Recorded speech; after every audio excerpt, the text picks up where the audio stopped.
I had never made a call to Diddy, really? Diddy had connections everywhere. Politicians, billionaires, superstars, rap legends. Even 50 Cent once stood by his side before they became enemies. But one artist stayed further away than anyone else. One artist who wanted nothing to do with Diddy's world. Not in the 90s, not in the 2000s, not ever. That artist was Eminem. Got so many essays. Wait, he didn't just spell the word rapper and leave out a P. The line from Fuel hits hard. But here's the key detail. By the time Eminem released it, he'd already been taking shots at Diddy for years. When Eminem was just starting out, Diddy was already hip-hop's most powerful businessman. Bad Boy Records was the dream label for almost every artist, but not for Eminem. Marshall chose a different path, signing with Aftermath Records and Dr. Dre. Together, they made history. And even before fame, Eminem had already fired a shot at Puff, back in 1996. On the track, Sox is crazy. Bad boy on the case, cover your face, came into place, blowed and sprayed Puffy with mace. It was an early sign that Eminem wasn't afraid of industry giants, and Diddy wasn't the only one.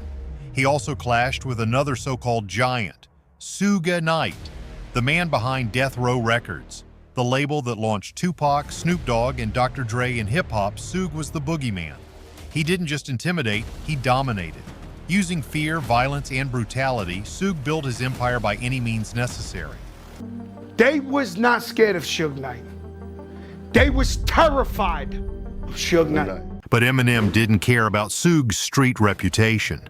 That became clear when Suge Knight showed up with a crew of Mexican gang members outside the set of 50 Cent's In Da Club video.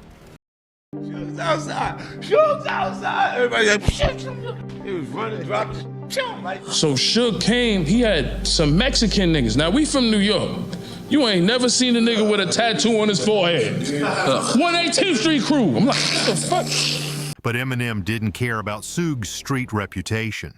That became clear when Suge Knight showed up with a crew of Mexican gang members outside the set of 50 Cent's In Da Club video. This is when I knew Eminem was real. He's like, I don't give a man.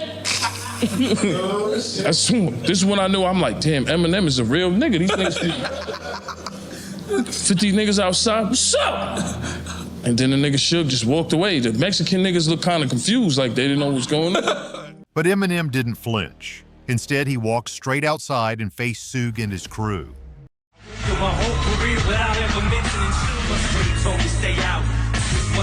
After that, Eminem even recorded a diss track aimed at Suge, but it was never released. Dr. Dre asked him to stop because it wasn't his beef. Suge responsible for the deaths of the two greatest rappers to ever grace the face of this planet. If Eminem was willing to stand up to Suge Knight, why would he fear Diddy? At this point, it's hard to say who was actually more dangerous. But back to the point. Eminem kept taking shots at Diddy in 2000 on the Marshall Mathers LP. And this time, the line wasn't subtle. Because you love me, that y'all expect so much of me. You little groupie bitch, get off me, go Puffy. Then Eminem crossed another line, rapping about having a son and a new brother at the same time, and denying it was his. Puff never responded, but it was clear he didn't find it funny. Despite the bold lyrics, there was no open conflict in the early 2000s. Both men stayed in their own lanes. Eminem was releasing multi-platinum albums under Dr. Dre. Diddy was expanding the Bad Boy empire and rebranding himself from Puff Daddy to P. Diddy. Their paths barely crossed, except at award shows. In fact, Diddy handed Eminem a Grammy in 2003. The moment was brief, professional, and noticeably tense. Sorry, Puff, but I don't give a fuck if this chick was my own mother. I'd still fuck with no rubber. What's telling is that Diddy always acknowledged Eminem's talent. In a 2003 Rolling Stone interview, he spoke about him with respect, placing Eminem among the greatest MCs. He said Biggie and Tupac were on a different level, but called Eminem incredible in his own right. Publicly, Diddy gave Marshall his due. Still, their worlds crossed through shared connections. In the early 2000s, Diddy showed interest in 50 Cent but passed because of street issues with Ja Rule. That decision changed everything. 50 Cent ended up with Eminem and Dr. Dre and went on to sell tens of millions of records. In the end, Diddy missed the artist that Eminem helped turn into a superstar. And the winner is Eminem, the Eminem Show. Eminem, the Eminem Show. After that, everything went quiet for years. Then in 2015, the documentary Murder Rap, Inside the Biggie and Tupac Murders was released. In it, retired LAPD detective Greg Kading claimed Diddy ordered Tupac's murder for $1 million and named Keith D as one of the shooters. 50 Cent immediately seized on the claims, publicly stating that Diddy was behind Tupac's killing.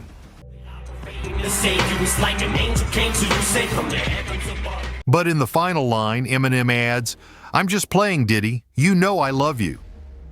The reaction was immediate. The internet exploded. Fans debated whether Eminem had gone too far and whether there was truth behind the joke.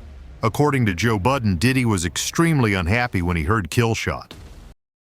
I told you you can't trust these niggas. Now Puffy done killed Tupac, man. Eminem followed as well, though a bit later. In 2018, M released a diss on the Machine Gun Kelly Killshot, where he raps, Counts the day you put out a hits, the day Diddy admits that he put the hit out, they got Pac killed, ah? In the past, Diddy ignored Eminem's jabs. This time, he couldn't stay calm. Tupac is a painful subject for Diddy. He has always denied any involvement and avoids the question whenever it comes up. Puff said it's in his hands, and he said I can say it. And that's the end of that. Have fun with that one. He said, there's nothing to say about it. It's in my hands. Later, while discussing the MGK beef, Eminem hinted that he and Diddy had nothing in common, not even each other's phone numbers. Now let's talk some hip-hop shit, man. I want to talk to Puff right now. Yes. Now it was this documentary that claimed, which we know wasn't true. Yeah. Check this out. We don't talk about things that are nonsense. We don't even entertain nonsense, my brother. So we're not even going to go there, with all due respect, but I appreciate you as a journalist asking. All right. Thank you.